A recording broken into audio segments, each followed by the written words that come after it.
এরপরে প্রশ্ন হলো, একজন মুসলমান কি কি কারণে কাফের হয়? খুব দরকারি কথা।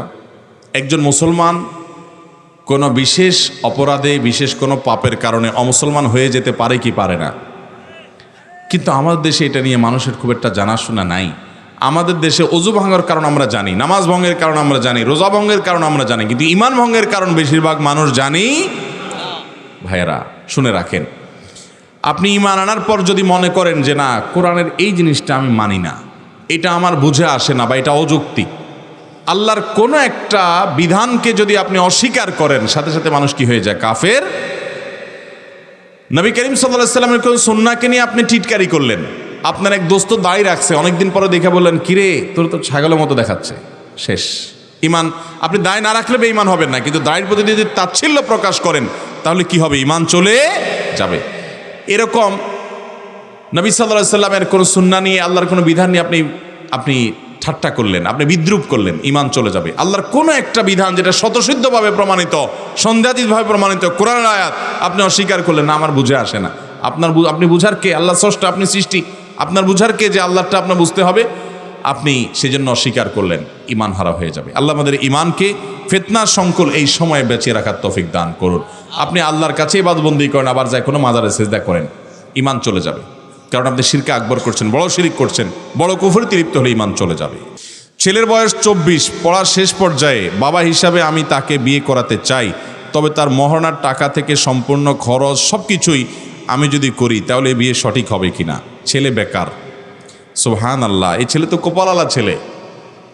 এ বাপ এই প্রশ্ন নিয়ে হাজির হয়ে গেছে। সব ছেলেরা তো এরকম বাপই চায় নাকি? আচ্ছা, মাসআলার উত্তর হলো কোনো অসুবিধা নাই বাবাজি, আপনি আপনার ছেলেকে বিয়ে করাবেন আপনার নিজের টাকা দিয়া, মোহর দিয়া, তার বইয়ের বাজার সদায় সব কিছু দিয়া যদি আপনি বিয়ে করান, সেটা জায়েজ আছে, কোনো অসুবিধা।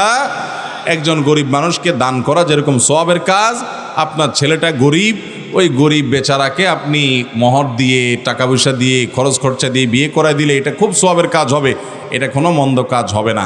তবে ছেলেকে কর্মমুখী করবেন, ছেলে বেকার থাকবে না।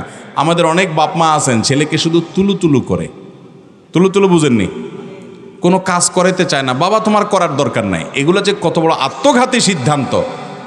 আমি আমার বাচ্চাদেরকে, আমার পরিবারে, আমার স্ত্রী, আমরা চেষ্টা করি আমাদের বাচ্চারা কাজ করবে, কষ্ট করবে। কারণ মনে রাখবেন, ভোগ করার জন্য যোগ্যতার দরকার হয় না, কিন্তু ত্যাগ করার জন্য যোগ্যতার দরকার। বাচ্চাদেরকে যদি কষ্ট সহিষ্ণু করেন, তারা যদি কষ্ট সহ্য করার ক্ষমতা থাকে, তাহলে এরা জীবনে অনেক কিছু করতে পারবে।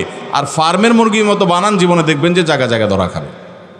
বেশিরভাগ বাপমারা এখন নিজেরা গাধার মতো খাটবে, ছেলে মেয়েকে কিছু করতে দেয় না। ছেলে মেয়েদেরকে কাজ করাবেন, তাদেরকে কর্মমুখী করবেন এবং উপার্জনমুখী করবেন, সেটা করা উচিত। তবে আপনি নিজে থেকে তার বিয়ে শাদীর অ্যারেঞ্জ করতে পারেন, এটা অবশ্যই প্রশংসনীয়, এবং তাকে অবশ্যই কর্মমুখী করবেন। আল্লাহ আমাদেরকে আমলের তৌফিক দান করুন। ফজরের নামাজের পর সূর্যোদয়ের 15-20 মিনিট পর যে নামাজ পড়া হয়, তার নাম এবং পড়ার নিয়ম ফজিলত জানতে চাই।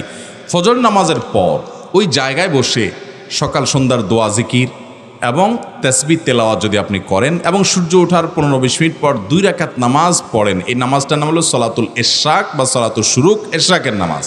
এই নামাজ পড়লে কী লাভ হবে? নবী সাল্লাল্লাহু আলাইহি ওয়াসাল্লাম বলেছেন, এই নামাজের মাধ্যমে আল্লাহ তাআলা ওই ব্যক্তিকে একটি পূর্ণাঙ্গ হজ এবং পূর্ণাঙ্গ উমরার সওয়াব দান করবেন। এটা অনেক ফজিলতপূর্ণ একটা আমল। অতএব এটা আমরা করার চেষ্টা করবো তো ইনশাআল্লাহ। বিশেষ করে আমি সব জায়গায় বলি, ভাইরা আমার, বিশ্বাস করুন, আমাদের দেশে ঘরে ঘরে এখন ব্ল্যাক ম্যাজিকের রোগী, কালো জাদুর রোগী, অসুস্থ, নানা কারণে জীবনে কল্যাণ নাই, বিবরকতি, এগুলার এই ব্ল্যাক ম্যাজিক যে আমাদেরকে আক্রান্ত করছে এবং অনেক দুষ্টু জিন দ্বারা আমরা এফেক্টেড, এটার প্রধান কারণ হলো কোরআন আমাদের বাসা থেকে উঠে গেছে। কোরআন তেলাওয়াত যদি আপনি শুরু করে দেন, দেখবেন এগুলো বেবরকাতি সব দূর হয়ে গেছে ইনশাল্লাহ। জোরে জোরে আওয়াজ দিয়ে কোরআন তেলাওয়াত করবেন এবং সকাল সন্ধ্যার দোয়াগুলো বেশি করে পড়বেন।